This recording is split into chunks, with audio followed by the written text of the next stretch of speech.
In this physical universe, there are an estimated 10 billion galaxies.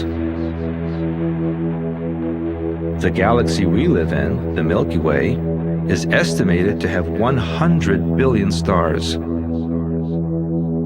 If less than 1/10 of 1% of all of those stars have any type of intelligent life, that's still millions of civilizations.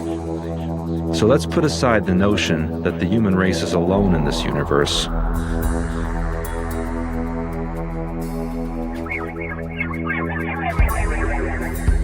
Over 1 billion years ago, there was a civilization at the very center of this galaxy in a star system called Lyrean.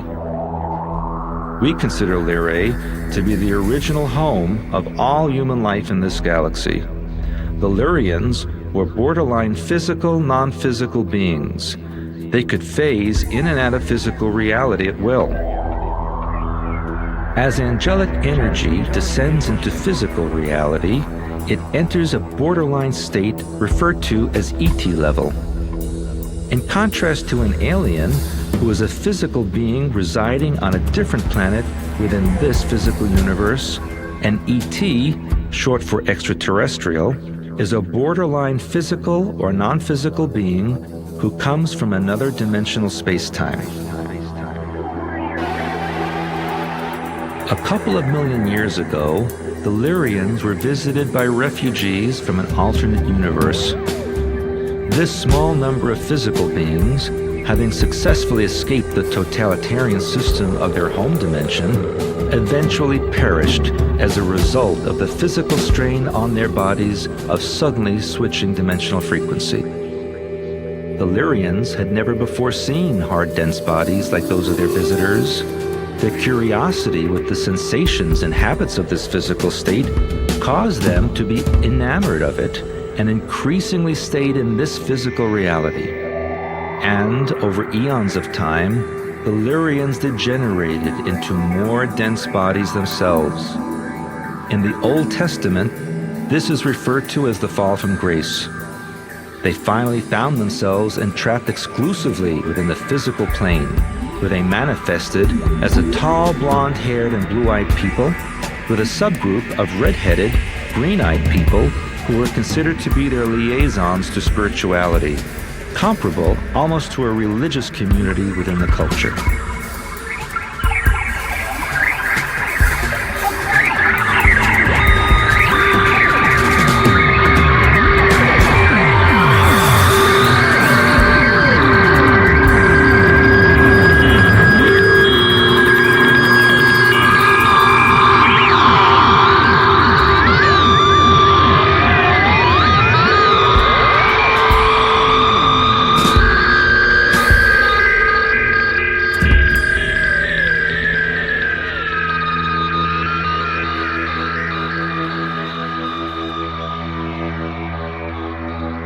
There existed beings we call the transparent or clear people.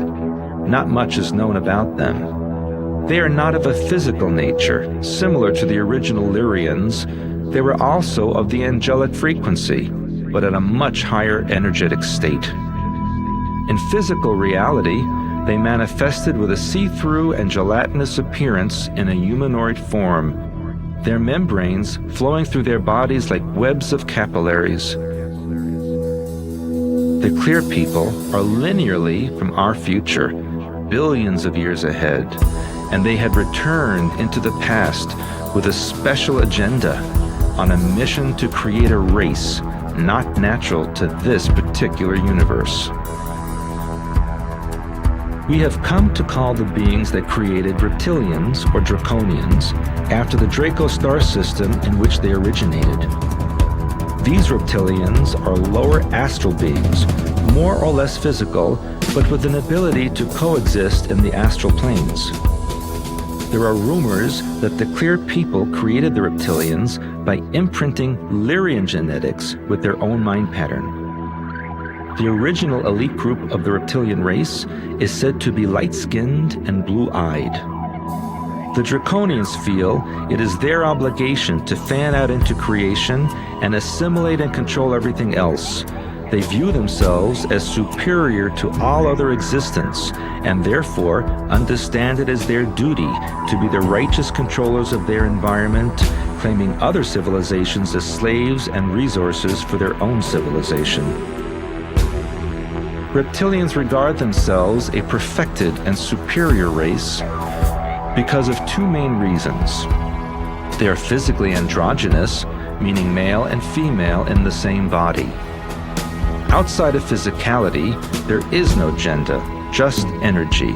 So they feel that based on their androgynous nature, they embody this higher level in physical reality. Secondly, reptilian DNA does not change over time. Mammalian DNA constantly adapts to environment, thus proving itself to be inferior, imperfect, and in need of constant change. So this logic of their mind patterns dictates an obligation to conquer, control, and absorb what they consider to be inferior species.